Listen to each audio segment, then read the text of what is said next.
Assalamualaikum warahmatullahi wabarakatuh. Ya ayyuhalladzina amanu athi'ullaha wa athi'ur rasul wa la tubtilu a'malakum. Wahai orang-orang yang beriman, taatlah kalian selalu kepada Allah bulan-bulan apapun, taatlah kalian kepada Rasulullah waktu-waktu kapanpun. Kemudian larangannya adalah wala tubtilu a'malakum. Jangan kalian mensia-siakan amal-amal yang sudah kalian lakukan. Betul, ayat ini umum.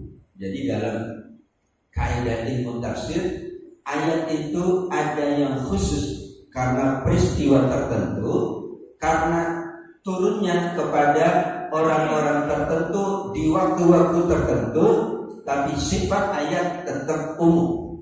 Dikatakan al-ibratu bi umumil lafzi la bi khususis sabab. Sifat dari ayat-ayat Quran, meskipun turunnya kepada Aisyah, turunnya kepada sahabat Abu Bakar, tetap saja bersifat umum, yaitu kepada kita umat Nabi Muhammad sallallahu alaihi wasallam. Karenanya meskipun ayat ini ditujukan kepada sahabat-sahabat, tapi tetap saja sifat ayat itu amah umum. Ayat meskipun redaksinya khusus, peristiwanya khusus, sebabnya khusus, tetap kaidahnya ayat itu bersifat umum dimanapun, kapanpun, untuk semua umatnya Nabi Muhammad sallallahu alaihi wasallam. Aqimus shalah awalnya kepada sahabat, tapi kita juga wajib menjalankan sholat. Wa atuz zakat, ini yang dulu difahami. Setelah Nabi wafat, tidak lagi wajib zakat. Di masa Abu Bakar As-Siddiq, pertama kali yang dilakukan oleh Abu Bakar memastikan semua orang bayar zakat meskipun dia sholat. Karenanya ayat ini meskipun ditujukan kepada para sahabat, semua ayat Al-Quran bersifat umum kecuali ada pengkhususan. Ada ayat yang khusus untuk Nabi. Ya. Di ayat ini dalam tafsir Imam Ibnu Katsir dari riwayat Imam Ahmad, karena ashabu Rasul yazunnun, jadi mereka itu memahami ayat ini khusus. Kalau orang sudah la ilaha illallah, maka berdosa pun nggak ada masalah.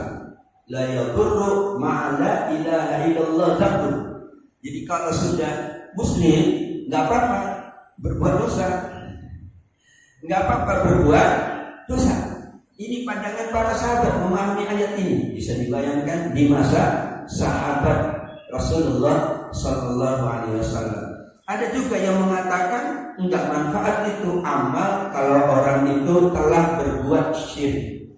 Berarti ada dua. Kalau sudah dia la ilaha illallah, maka tidak perlu ibadah dan tidak ada masalah berbuat dosa besar. Karena sudah la ilaha illallah. Ini sahabat, ya bukan manusia biasa. Yang kedua, kalau orang sudah berbuat syirik, enggak perlu lagi beramal beribadah karena sudah tidak diterima oleh Allah.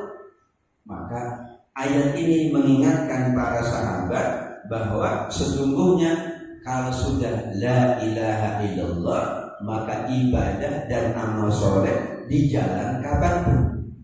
Dan meskipun orang sudah berbuat dosa besar, maka tetap dia wajib beribadah dan beramal soleh. Dia mengatakan, Ustaz, saya itu orangnya banyak dosa, jadi saya nggak usah ibadah dulu, nanti kalau sudah bersih. Ya kapan bersihnya itu? Saya mau ngaji kalau sudah saya bersih. Ya nanti nggak bersih-bersih, nggak ngaji-ngaji. Maksudnya dosa saya banyak, dosa masa dulu saya banyak berbuat dosa. Nah ini pandangan ini sesungguhnya kalau kita rujuk kepada riwayat Imam Ahmad, berarti ada kemiripan. Kalau orang sudah baik banget, tidak perlu ibadah lagi. Atau kalau orang sudah buruk banget, maka tidak perlu beramal lagi. Karena tidak ada manfaatnya, maka turunlah ayat ini, fanazalat ati Allah wa ati Rasul wa la tubtilu a'malakum. Ada dugaan yang kedua dari para sahabat Nabi Muhammad SAW yang dituturkan oleh Abdullah bin Umar, putra dari Umar bin Khattab radhiyallahu anhu. Kata beliau, kunna ma'syar ashabi Rasul nara annahu laysa syai'un minal hasanat illa maqbul. Kami punya pandangan dulu sebelum ayat ini diturunkan bahwa semua kebaikan-kebaikan kita pasti diterima. Tidak ada kata ditolak. Jadi pokoknya orang sholat, orang puasa, orang ibadah pasti diterima. Tidak ada kata ditolak. Ini pandangan awal. Karenanya para ulama fikih merumuskan 3. Ada rukun, ada syarat, tapi yang ketiga ada yang membatalkan.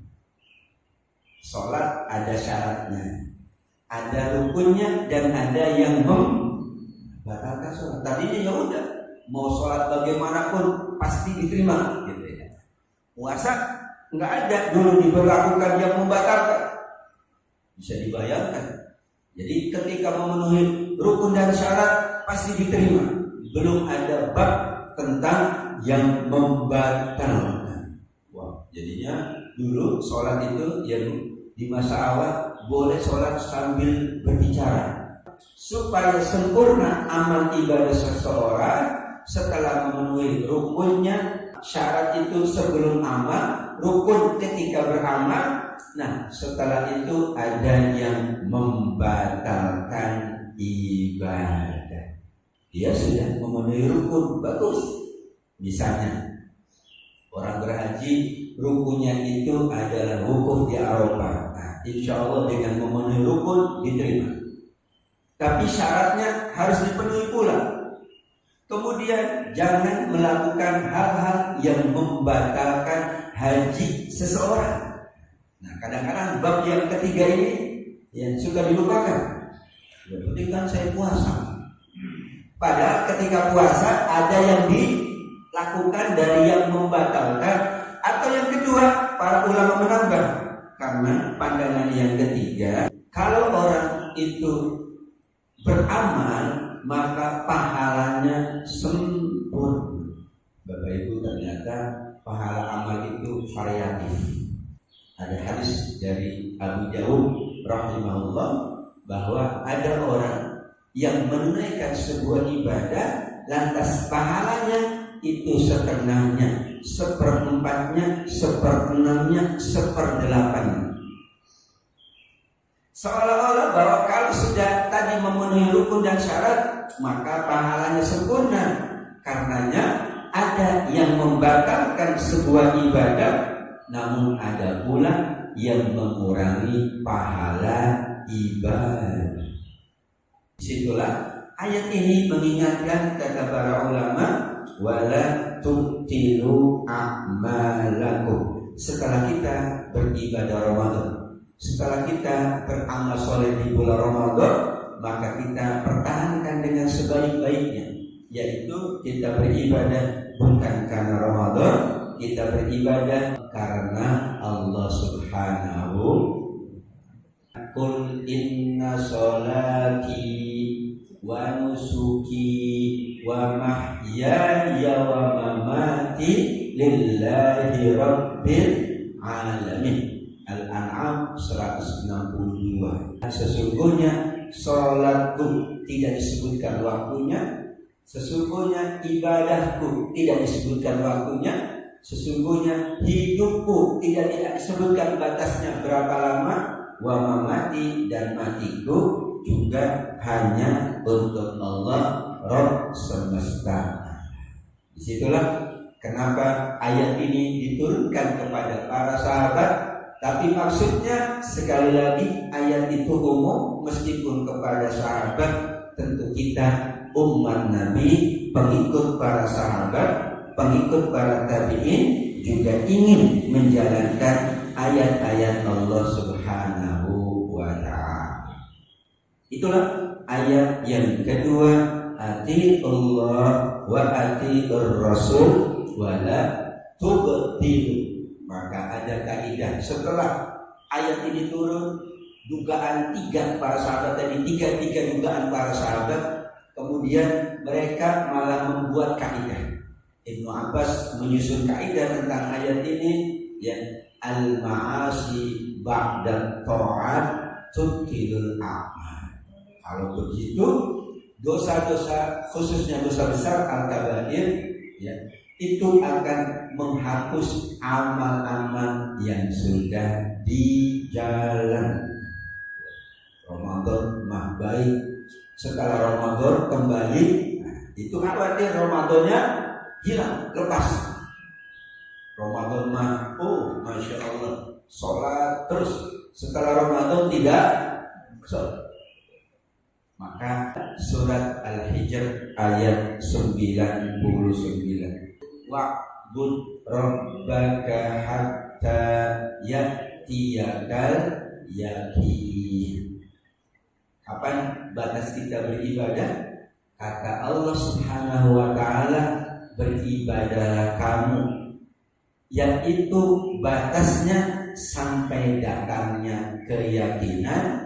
Para ulama tafsir al-yakin di ayat ini maknaha al-maut. Selama hayat masih dikandung badan, maka siapapun wajib beribadah.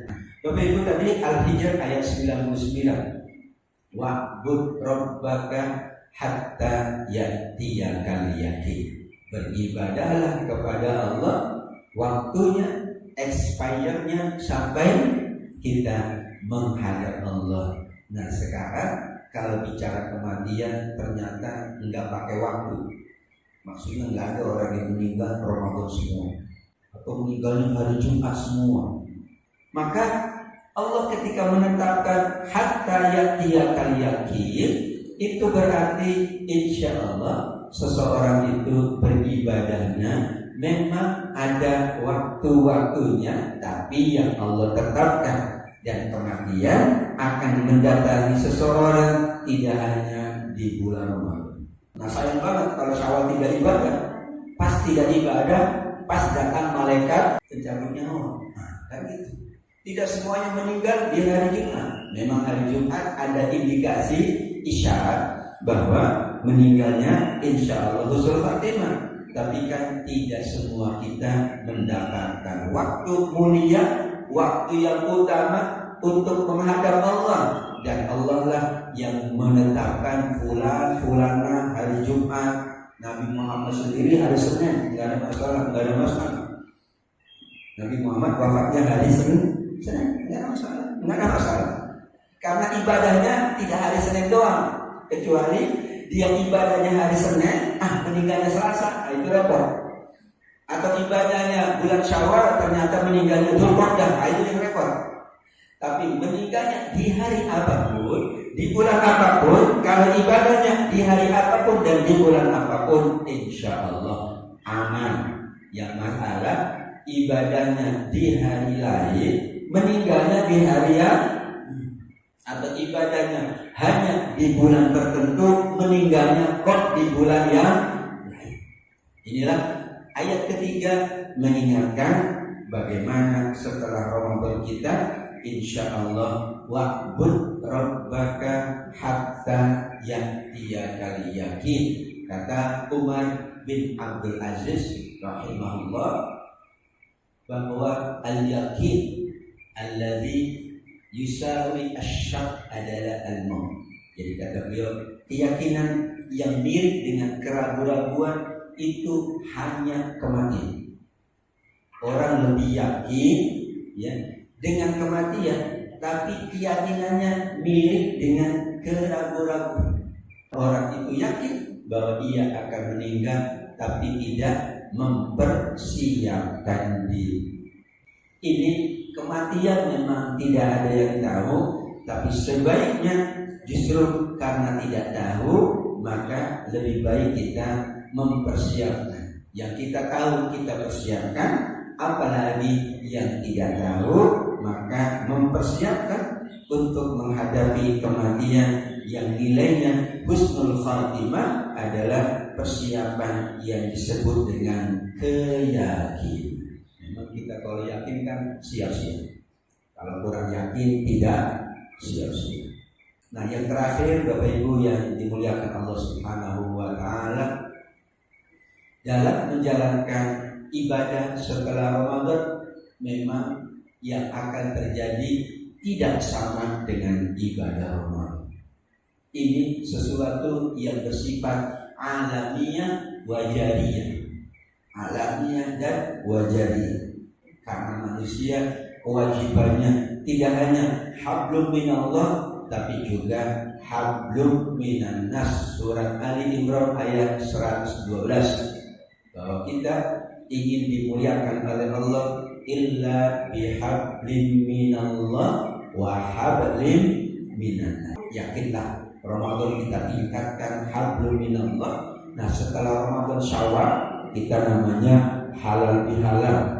Kita saling maafkan, saling mendoakan taqabbalallahu minna wa minkum, supaya lengkap ibadah kita hablum minallah. Kita lanjutkan dan tidak pernah berhenti karena kita punya ibadah yang bernama hablum minan nas. Dan kita jujur, hablum minallah banyak di bulan Ramadan, tetapi tidak menafikan hablum minan nas. Sehingga insya Allah kita memenuhi apa yang sudah dituntun oleh Allah, oleh Rasulullah, bahwa insya Allah waktu ibadah kita adalah sepanjang hayat di kandung badan, selama ada kemampuan.